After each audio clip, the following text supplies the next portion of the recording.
क्या भविष्य देख रहे हैं इस लड़ाई का? कब तक खत्म होने की उम्मीद है? कुछ लड़ाई अब बंद हो या 2 हफ्ते बाद हो या महीने भर बाद हो, बंद तो होगी ही।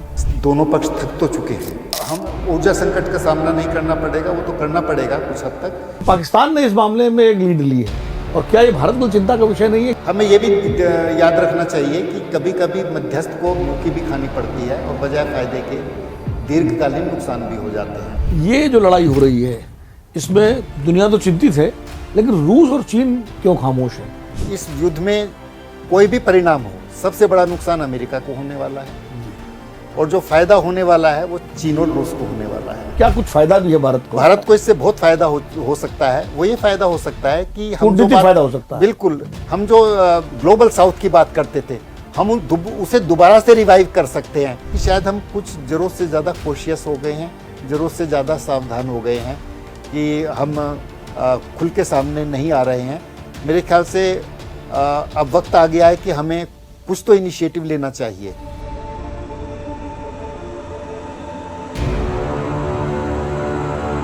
नमस्कार, अमरउजाला.com पर मेरे कार्यक्रम खरी बात में मैं विनोद अग्निहोत्री आपका स्वागत करता हूं, खैर मकदम करता हूं, वेलकम करता हूं। खाड़ी युद्ध पूरा जोरों पर है और उसको लेकर के पूरी दुनिया में आशंका के बादल हैं कि लड़ाई कब तक चलेगी। क्योंकि कहने के लिए तो लड़ाई सिर्फ 3 देशों के बीच में है, लेकिन इसका असर पूरी दुनिया पर पड़ रहा है। दुनिया भर की ऊर्जा सुरक्षा तो खतरे में है ही, और उससे जुड़ी हुई तमाम सारे क्षेत्र जो है उन पर भी इसका असर पड़ रहा है। अर्थव्यवस्थाओं पर इसका असर पड़ रहा है, व्यापार पर असर पड़ रहा है, और एक तरह से लोगों के जीवन की जो तमाम बुनियादी ज़रूरतें हैं उनकी आपूर्ति बाधित हो रही है। तो कब तक ये लड़ाई चलेगी, कब खत्म होगी? प्रेसिडेंट ट्रंप जो है वो रोज़ नया नया बयान दे करके डर भी बढ़ा रहे हैं, लोगों के अंदर गुस्सा भी पैदा कर रहे हैं और तकलीफ़ें भी बढ़ा रहे हैं। इन बहुत सारे मुद्दों पर बात करने के लिए आज हमने एक बहुत ही ख़ास मेहमान को बुलाया है अपने कार्यक्रम में। पूर्व राजनयिक, कई देशों में भारत के राजदूत रहे, कई देशों में भारत के प्रतिनिधि रहे। क्या भविष्य देख रहे हैं इस लड़ाई का? कब तक खत्म होने की उम्मीद है? कुछ लग रहा है कि 2-4 दिन, हफ्ते, 10 दिन में इसका कोई परिणाम निकलेगा, कुछ खत्म हो सकती है जल्दी? बहुत बहुत धन्यवाद मुझे बुलाने के लिए और ये अवसर देने के लिए कि मैं आपसे कुछ गुफ्तगू कर सकूं इस विषय में। जहाँ तक आपने कहा कि कब ये लड़ाई समाप्त हो जाएगी, तो मेरी पर्सनल राय ये है। वैसे तो कोई नहीं कह सकता कि क्या होगा। लोग तो बहुत दिनों से कह रहे हैं कि शुरू में तो यही कहा गया कि 4-5 दिन से ज़्यादा नहीं चलेगी, फिर 2 हफ्ते हुआ, फिर महीना हुआ, अब 6 हफ्ते होने को हैं, हो ही गए हैं 6 हफ्ते, और उसके बाद भी कोई नतीजा सामने नहीं आ रहा है। तो मेरा तो ये मानना है कि लड़ाई अब बंद हो या 2 हफ्ते बाद हो या महीने भर बाद हो, बंद तो होगी ही। ऐसा तो है नहीं कि ये यूक्रेन की तरह ज़्यादा लंबी चल पाएगी, क्योंकि दोनों पक्ष थक तो चुके हैं। और विशेष रूप से प्रेसिडेंट ट्रंप की जो 2 दिन पहले की और यहाँ तक कि कल की भी जो प्रेस कॉन्फ्रेंस है या उनका जो ट्वीट है जिसमें उन्होंने नॉन डिप्लोमेटिक भाषा का प्रयोग किया, तो मुझे लगता है कि अब उनका भी इरादा इसको ज़्यादा लंबा खींचने का नहीं है। ये भी लग रहा है कि इससे अधिक नुकसान अमेरिका का ही हो रहा है, और बाकी जो देश हैं वो तो साइड लाइन पे बैठ के देख रहे हैं और कुछ अपना जो नेक्स्ट जो उनका कदम है बाद में ही तय करेंगे। अभी वो वेट कर रहे हैं कि किसी तरह ये युद्ध खत्म हो, तो उसके बाद फिर वो अपना तय करें कि आगे क्या करना है। ये बताइए कि इस लड़ाई में भारत जो है उसकी ऊर्जा आपूर्ति जो है उस पर प्रभाव है। भारत की अर्थव्यवस्था के बारे में मैं देख रहा था, पढ़ रहा था कि बहुत सारी जो सप्लाई हमारी आपूर्ति है उस पर प्रभावित हो रही है। अभी आने वाले समय में खाद का जो है, खाद का, यूरिया का, नाइट्रोजन का, इसका संकट भी पैदा हो सकता है। आपने सही कहा कि ऊर्जा संकट का तो भारत को सामना करना पड़ सकता है, लेकिन ये भी सही है कि भारत के जो स्ट्रेटेजिक रिजर्व्स हैं वो अच्छे खासे हैं। और मीडिया में 2 तरह की बातें आ रही हैं कि या तो कोई कह रहा है कि रिजर्व हैं ही नहीं, कोई बढ़ा चढ़ा के भी कह रहा है, लेकिन हमारे पास अच्छे खासे पर्याप्त हैं किसी भी संकट से निपटने के लिए। ठीक है, राशनिंग हो भी जाए तो भी कोई नुकसान नहीं है, उसमें कोई बहुत बड़ी बात नहीं है। और यहाँ तक कि गैस में भी ऐसा कोई संकट नहीं है जैसा कि कई बार हमें देखने को मिल रहा है, अभी तक तो नहीं है।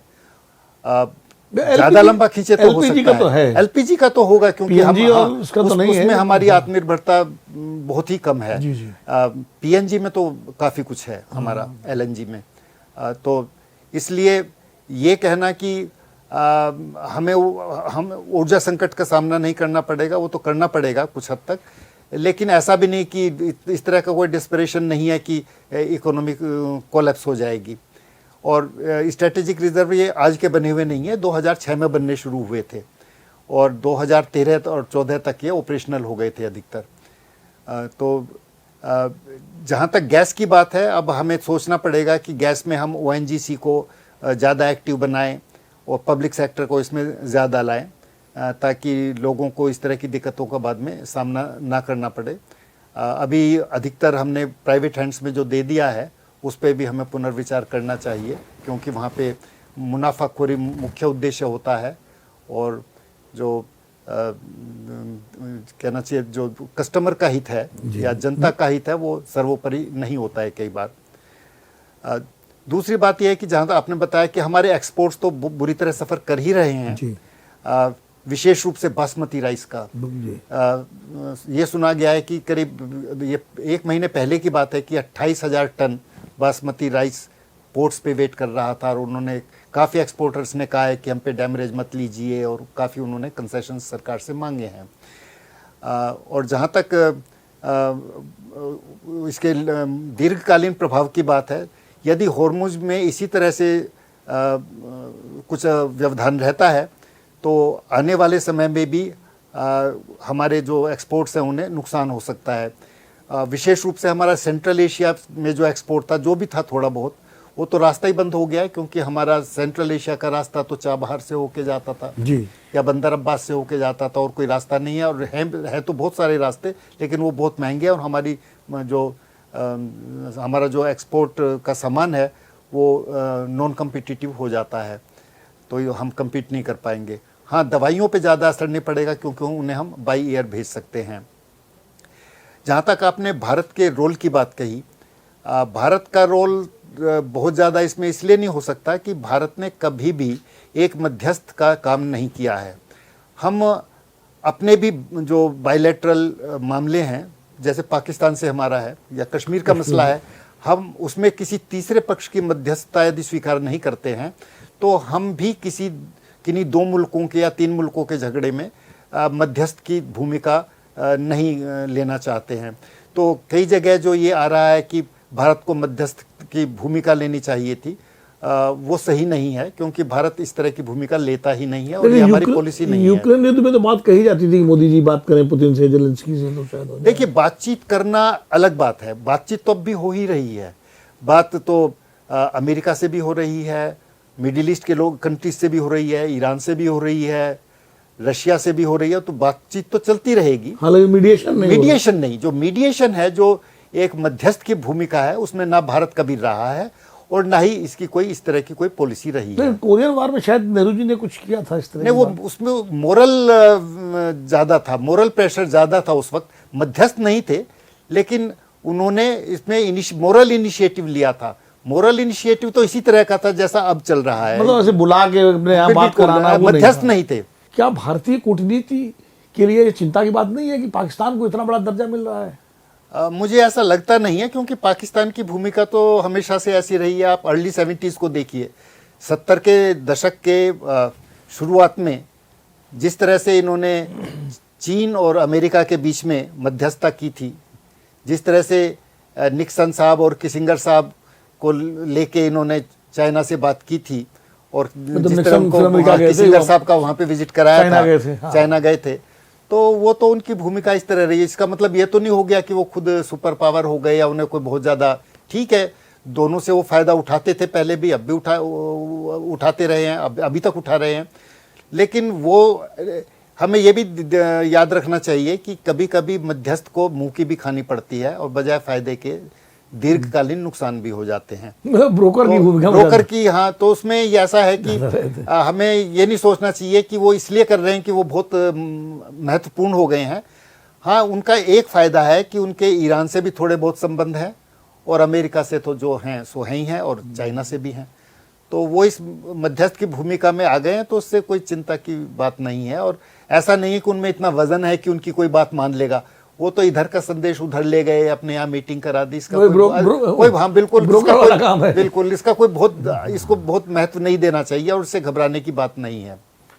आपने चीन का जिक्र किया, रूस का, ये जो लड़ाई हो रही है इसमें दुनिया तो चिंतित है, लेकिन रूस और चीन क्यों खामोश है? शुरू में तो उन्होंने एक निंदा की और कहा कि लड़ाई गलत है, लेकिन जो एक सक्रिय भूमिका रूस और चीन निभा सकते हैं, दोनों बड़े देश हैं, सुपर पावर हैं खास, तो लेकिन वो निभाते हुए दिख नहीं रहे हैं।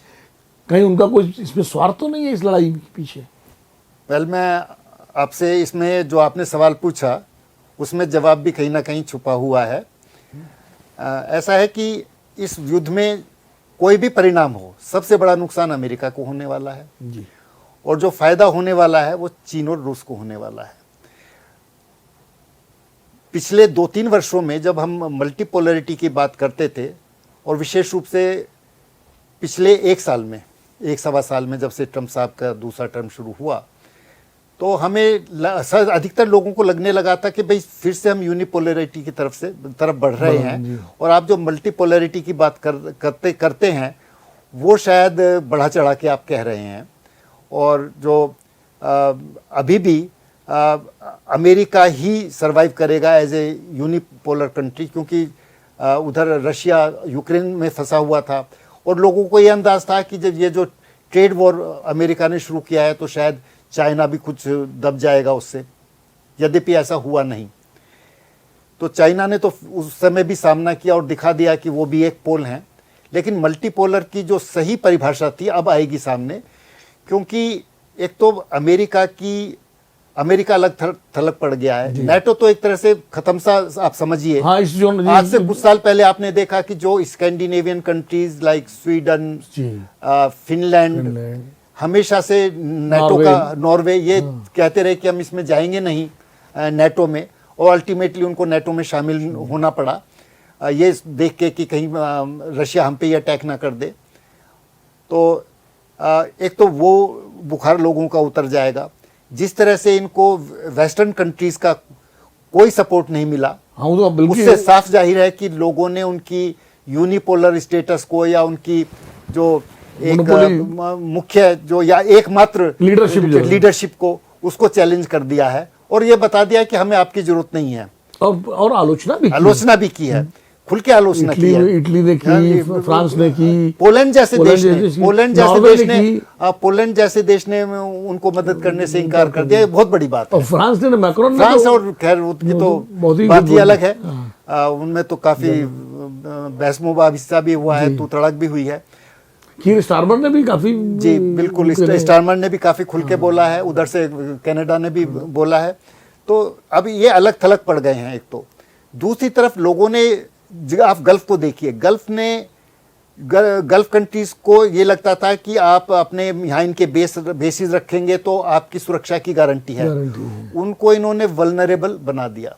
अब वो पिस रहे हैं, अब वो पिस रहे हैं, वो बेमतलब मारे जा रहे हैं। इस लड़ाई में उनकी पूरी इकोनॉमी और टूरिज्म सब उनका प्रभावित हो रहा है। गेहूं के पिसाई में घुन पिस रही है, तो वो भी थोड़ा इनसे हटने की कोशिश करेंगे। एकदम तो नहीं हटेंगे, लेकिन उन्हें भी लग जाएगा कि इनकी गोद में बैठने से कोई सुरक्षा की गारंटी नहीं हो जाती है। दुबई का क्या हाल हुआ, जो इतना बड़ा डेस्टिनेशन बन गया था इन्वेस्टमेंट का दुनिया में, वो इस वक्त नहीं, सभी गल्फ कंट्रीज, जीसीसी कंट्रीज की हालात। आप बहरीन को देखिए, बहरीन के पास तो तेल भी नहीं है, और कुवैत को देखिए, कतर को देखिए, उसकी गैस कैसे जाएगी।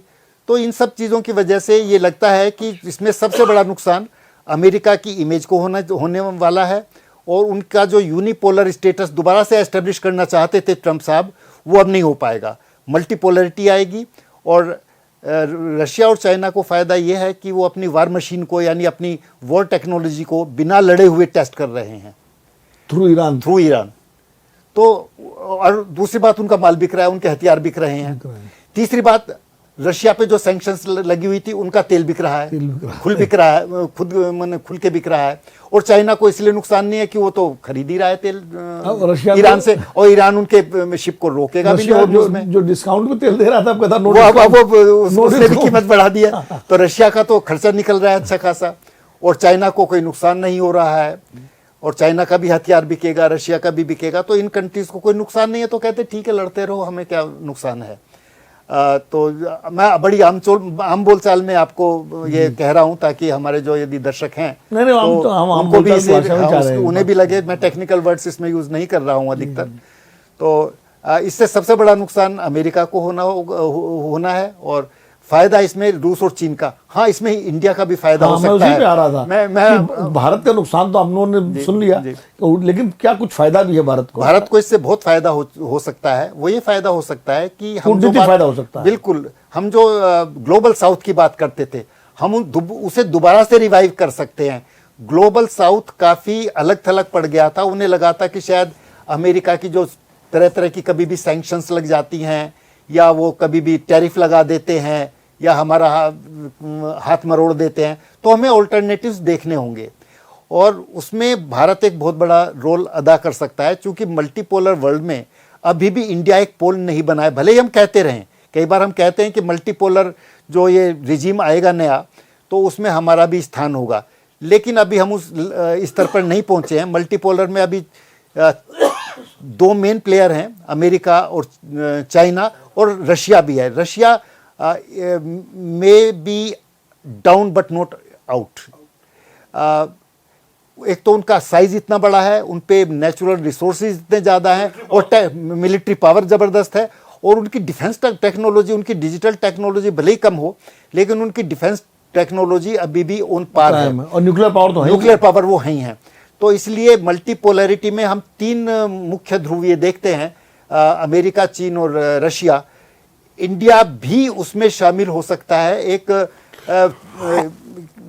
मीडियम पावर के रूप में, मिडिल पावर के रूप में। मिडिल पावर में इंडिया का वो स्थान अब हो सकता है जो कि मिडिल पावर्स में ब्रिटेन का हो सकता है, फ्रांस का हो सकता है, जर्मनी का हो सकता है। ब्राजील का अभी उतना नहीं है, चूंकि डिफेंस में उनका उतना अच्छा नहीं है।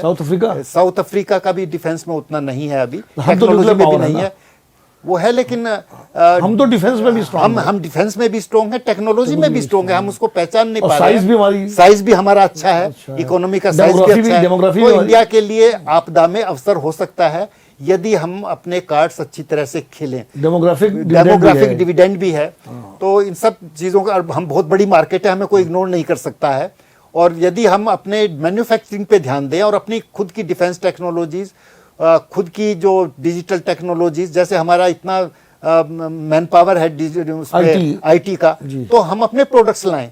हम क्यों डिपेंड करें कि वही आके हमारे यहाँ ये सब कुछ बनाएं, और डाटा सेंटर्स वही अपनी टेक्नोलॉजी से, इन्वेस्टमेंट से बनाएं। हमें खुद, यदि हम इन चीज़ों में, हम यदि डिजिटल रूप से भी, डिजिटल सोवरेंटी हमारी हो जाए यदि, तो सर इसका सबसे बड़ा एग्जांपल तो ईरान खुद है।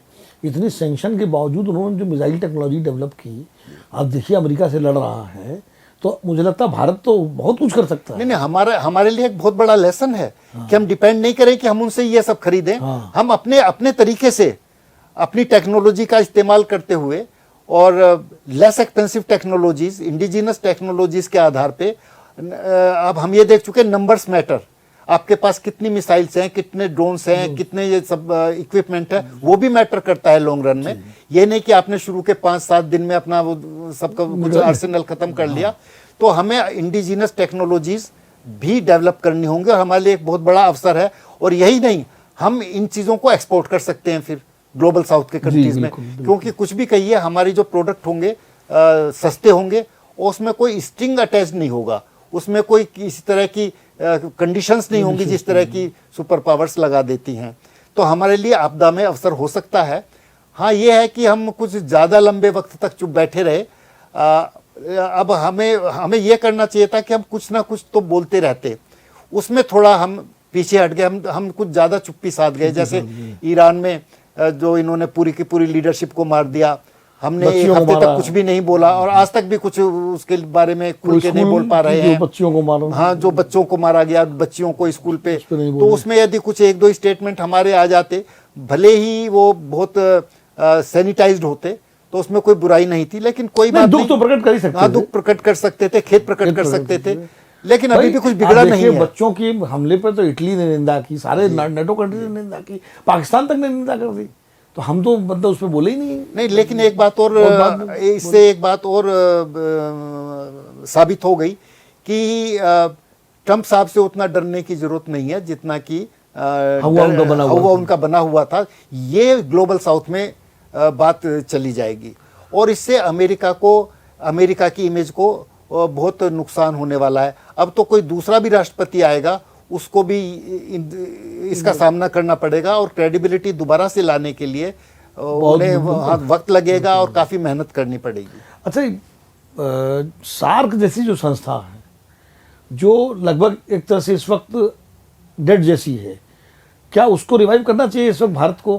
क्योंकि वो एक रीजनल, हम जो हमारी एक क्षेत्रीय संगठन था और जिसके जरिए भारत एक रीजनल ताकत बनकर के उभरा था। हाँ, मैं इसी बात पे अभी आने वाला था कि भारत के लिए एक बहुत बड़ा मौका है कि न केवल सार्क, हम बिम्स्टेक को भी रिवाइव करें और आसियान में तो भी, इन्होंने शुरू किया था सर, आसियान के साथ भी हम अपने संबंधों को फिर से नई हाइट्स पे ले जाएं और उनके साथ हम फिर से नेगोशिएट करें। जो ट्रेड डील हम करना चाहते थे और हमने बाद में नहीं किया, तो हमें उसे दोबारा से उस पर देखना पड़ेगा। और सार्क को तो इसलिए हमें रिवाइव करना ज़रूरी है क्योंकि आप कम से कम अपने पड़ोस में तो एक जो हमारा एक लीडरशिप रोल हो सकता था, भले पाकिस्तान कितना भी नाराज हो, हमसे कम्पीट नहीं कर सकता। पाकिस्तानी प्रॉब्लम करता था उसमें, हमने उसके साथ कोई बात नहीं, वो रहे, वो बायलैटरल हमारा चलता रहे, लेकिन उस एक छोटी सी चीज को लेके मैं तो पाकिस्तान को इतनी बड़ी थ्रेट नहीं मानता। हमारे जो फॉर्मर फॉरेन सेक्रेटरी भी थे और नेशनल सिक्योरिटी एडवाइजर भी रहे, और नहीं, वो अपने दीक्षित साहब, वो हमारे एम्बेसडर हुआ करते थे पाकिस्तान। जयन दीक्षित साहब हमारे एम्बेसडर हुआ करते थे, मैं तो उस टाइम सिर्फ फर्स्ट सेक्रेटरी ही था। तो वो बताया करते थे कि भाई ठीक है, हम इसको बहुत ज्यादा पाकिस्तान को महत्व दे देते हैं, ठीक है, हमारे वेस्टर्न बॉर्डर पे प्रॉब्लम है और चलेगी जी, हमें इसके साथ जीना सीखना चाहिए और चलती रहेगी, उससे कोई हमें वो हमारी एकमात्र समस्या नहीं है, हमारे पास और बहुत बड़ी बड़ी समस्याएं हैं। तो यदि हम उसे मद्देनजर रखते हुए यदि हम सार्क को रिवाइव करें और बिम्स्टेक को भी दोबारा से उसमें एक्टिव करें, वो भी ठंडा पड़ा हुआ है, और आसियान से भी अपने संबंधों को प्रगाढ़ करें, और विशेष रूप से सेंट्रल एशिया में उन्हें भी थोड़ा सा डाइवर्ट करना है अपने रिलेशंस को। तो जैसे चाइना पे उनकी ओवर डिपेंडेंस हो गई है, उधर पाकिस्तान रशिया में तो पहले ही थी, पाकिस्तान भी रीच आउट कर रहा है, पाकिस्तान उन्हें रीच आउट कर रहा है। पिछले कुछ वक्त में 2 प्रेसिडेंट्स ने पाकिस्तान का विजिट किया है, उज्बेकिस्तान और कजाकिस्तान के, और हमें उनको बुलाना चाहिए, यहाँ पे उनसे बात करनी चाहिए, आउटरीच करनी चाहिए। भले ही हमारे वहाँ इकोनॉमिक रिलेशंस इतने ज्यादा ना हो, पर स्ट्रेटेजिक रिलेशंस तो हैं उनके साथ हमारे। फिर एससीओ में हमें एक्टिव होना चाहिए, और साथ में ब्रिक्स हमारे पास इस टाइम ब्रिक्स की प्रेसिडेंसी है, ब्रिक्स को हमें फिर एक्टिव बनाना चाहिए। और खुशी की बात है कि हमारे जो विदेश मंत्री हैं, उन्होंने ब्रिक्स के विदेश मंत्रियों को मई में, और शायद 19 मई की डेट दी गई है, उनको बुलाया है दिल्ली में मीटिंग के लिए, और सितंबर में शेड्यूल्ड है हमारी जो ब्रिक्स की समिट है। तो हमें उसमें कोई कोताही नहीं करनी चाहिए, और ब्रिक्स को हमें एक नया लीडरशिप रोल देना चाहिए, क्योंकि उसका अब एक्सपेंशन हो गया है। तो ब्रिक्स ग्लोबल साउथ की एक आवाज़ बन सकता है, जिस तरह एससीओ सेंट्रल एशिया में काफ़ी सक्सेसफुल हुआ है, और चाइना के लिए एक बहुत बड़ा हैंडल बन गया है। एससीओ तो एक तरह से चाइना का बेबी है। नहीं, वही मैं कह रहा हूँ, इसीलिए हम भारत का बेबी ब्रिक्स हो सकता ब्रिक्स है। वो मैंने पिछली बार भी कहा था, जब आपने मुझे इंटरव्यू लिया था, तो मैंने यही कहा था कि जिस तरह एससीओ चाइना का है, हमें सार्क को हमें जो जिस तरह से एससीओ चाइना का है, तो हम अपने सार्क को उसी तरह से प्लेस कर सकते हैं साउथ एशिया के लिए, और उसे फर्दर एक्सपेंड कर सकते हैं।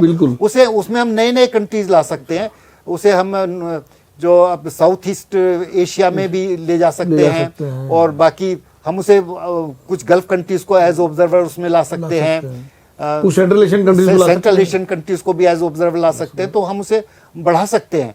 तो ब्रिक्स को और बिम्स्टेक को भी रिवाइव करने के लिए हमारे पास अच्छा मौका इससे मिलेगा।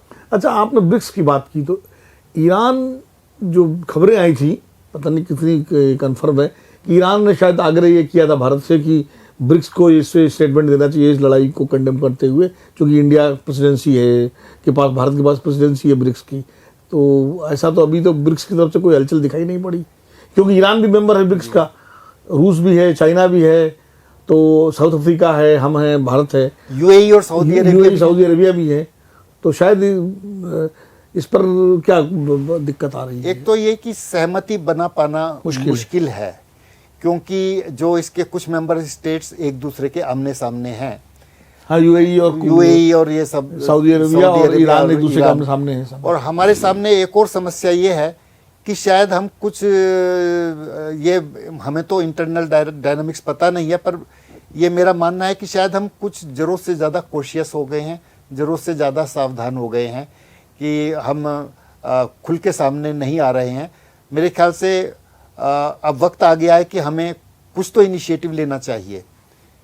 तो इतना वेट करने की ज़रूरत नहीं थी, अब जितना हो गया सो हो गया। लेकिन अब यदि हम अभी भी, कोई देर नहीं हुई है, अभी भी हम इनिशिएटिव कुछ ना कुछ ले सकते हैं। अब एक सवाल आखिरी करके इसको कंक्लूड करेंगे कि जो इजराइल के प्रधानमंत्री जी ने यात्रा की है और उसके तुरंत बाद हमला हो गया, तो ये क्या चूक हुई हमारी डिप्लोमेसी की कि जिस वक्त ईरान और इजराइल के बीच में और अमेरिका के बीच में तनाव बिल्कुल चरम पे था और लग रहा था कि कभी भी हमला हो सकता है, ऐसे में क्या प्राइम मिनिस्टर को जाना चाहिए था वहाँ, या उचित था जाना, या हमारी डिप्लोमेसी की चूक थी और प्रधानमंत्री जी को इन्फॉर्म नहीं किया गया और इस तरह से, और गए और लौट के आए और हमला हो गया। और उसके बाद फिर जब हमला हो गया तो जो अभी आपने बताया कि जैसे ईरान की लीडरशिप ख़त्म हुई, सुप्रीम लीडर मारे गए उनके, अली खामनेई साहब, और बच्चों, स्कूली बच्चे जो है मारे गए, और हम चुप्पी साधे रहे। बाद में 3-4-5 दिन बाद हमने अपने विदेश सचिव को भेजा शोक व्यक्त करने के लिए, इसमें देरी हुई।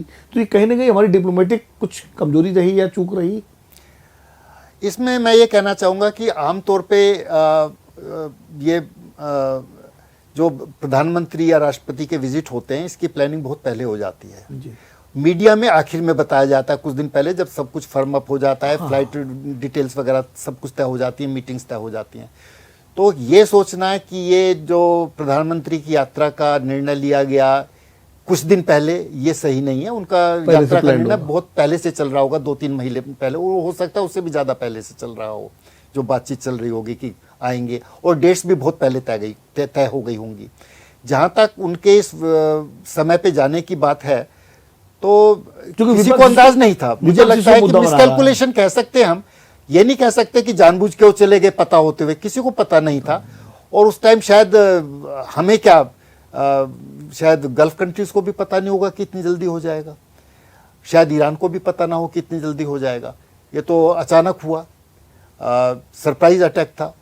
तो और बातचीत चल रही थी। दूसरा फैक्टर ये कि बातचीत तो चल रही थी, और जब बातचीत चल रही थी दोनों पक्षों में, और काफी आगे पहुंच सकारात्मक बताई जा रही थी। हाँ। तो इसलिए ये कहना कि जानबूझ के चले गए, ये तो सही नहीं है, और किसी को पता नहीं था। हाँ, यदि हो सकता है कि हमारी इंटेलिजेंस फेल्योर हो सकती है या हमारी मिसकैलकुलेशन हो सकती है, पर ऐसा कुछ हुआ नहीं था तब तक कि कैंसिल करनी पड़ती। जो चीज 3 महीने या 4 महीने पहले से तय कर दी गई है, उसमें आप अचानक कैंसिल कर दें कि साहब हम नहीं आ रहे हैं, वो हाँ। तो वो कैसे क्या बहाना बनाते, कारण क्या देते? अब उसके बाद ये तो दे नहीं सकते थे कि आप हमला करने वाले। अच्छा, उसके बाद हमला तब ना होता और 3 हफ्ते बाद या 2 हफ्ते बाद होता, तब तो इस बात को कोई ना कहता। तो इसलिए कई बार मीडिया में या जो बाकी भी जो विरोध में बात करते हैं, मुझे लगता है कि वो इन चीजों पे ध्यान नहीं, उन्हें शायद या तो मुझे लगता है विपक्ष को उन्हें डायनामिक्स का पता भी नहीं होता कि किस तरह प्रधानमंत्री के विजिट तय किए जाते हैं। एक जिम्मेदार विपक्ष को इस बात को समझना चाहिए, मुझे लगता है थोड़ा बहुत समझना चाहिए कि हमें ये पता ही नहीं था कि ये हो जाएगा। कुछ मिसकैलकुलेशन तो रही होगी, इंटेलिजेंस फेल्योर, वो तो सभी की इंटेलिजेंस फेल्योर रही, इंडिया की क्या रही।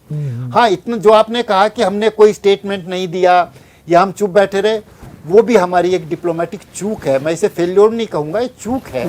और हम मिसकैलकुलेट करते रहे। हमने सोचा कि 4-5 दिन में खत्म, पूरी लीडरशिप खत्म हो गई, तो उधर से शायद अमेरिका और इजराइल भी चुप बैठ जाएंगे, भाई अब तो खत्म ही हो गया किस्सा, और ईरान भी कहेगा भैया ठीक है समझौता कर लो। तो उसमें हमारे नया परिदृश्य उभरेगा, नया परिदृश्य उभरेगा। हम ये सोचते रहे कि जो नया परिदृश्य आएगा उसमें तब तय करेंगे, तब स्टेटमेंट देंगे। तो उसमें हमारी डिप्लोमेटिक चूक हुई है। इसे मैं ये नहीं कहता कि कोई ब्लंडर हुआ है, हम सोचते रह गए एक हफ्ते में नहीं तो 2 हफ्ते में खत्म हो जाएगा, फिर हमारे लिए कोई रोल होगा। नहीं था इंटेंशनल तो मुझे नहीं लगता इतना, इतना हमारी डिप्लोमेसी इतनी तो खराब नहीं, मिसकैलकुलेशन हो सकता है, मिसकैलकुलेशन और ये मिसकैलकुलेशन सबका हुआ, अमेरिका तक का हो गया, जो उसको उम्मीद ही नहीं थी कि इतना ईरान जो है। और इसमें हमारे मीडिया ने दोनों तरफ से, जो प्रो गवर्नमेंट है और एंटी गवर्नमेंट, दोनों मीडिया ने इसमें बहुत खराब रोल प्ले किया है। और मुझे लगता है कि थोड़ा बैलेंस्ड व्यू रहता, एक कंस्ट्रक्टिव क्रिटिसिज्म होता तो ज़्यादा अच्छा था। चलिए, अशोक जी ने आपने बहुत बेहतर तरीके से उन सारे सवालों के जवाब दिए जो लोगों के मन में हैं, खास करके अर्थव्यवस्था से जुड़े सवाल, ऊर्जा सुरक्षा से जुड़े सवाल, और ये कूटनीतिक जो हमारी स्थिति है, और हम कैसे आपदा में अवसर देख करके तमाम आर्थिक चुनौतियों और ऊर्जा चुनौतियों के बावजूद इस मौके का एक कूटनीतिक फ़ायदा भी भारत कैसे उठा सकता है, इसको आपने बहुत बेहतर तरीके से बताया। आज इस चर्चा को विराम देते हैं, और आगे फिर मैं आपसे कहूँगा, फिर कभी कोई वैदेशिक कूटनीतिक मसला होगा तो हम आपको बुलाएंगे, आपसे बात करेंगे। नमस्कार, बहुत बहुत आभार अशोक, बहुत बहुत धन्यवाद। अगर आप ये वीडियो YouTube पर देख रहे हैं तो हमारे चैनल को सब्सक्राइब कर बेल आइकन दबाएं, और Facebook पर देख रहे हैं तो हमारे पेज को लाइक करें।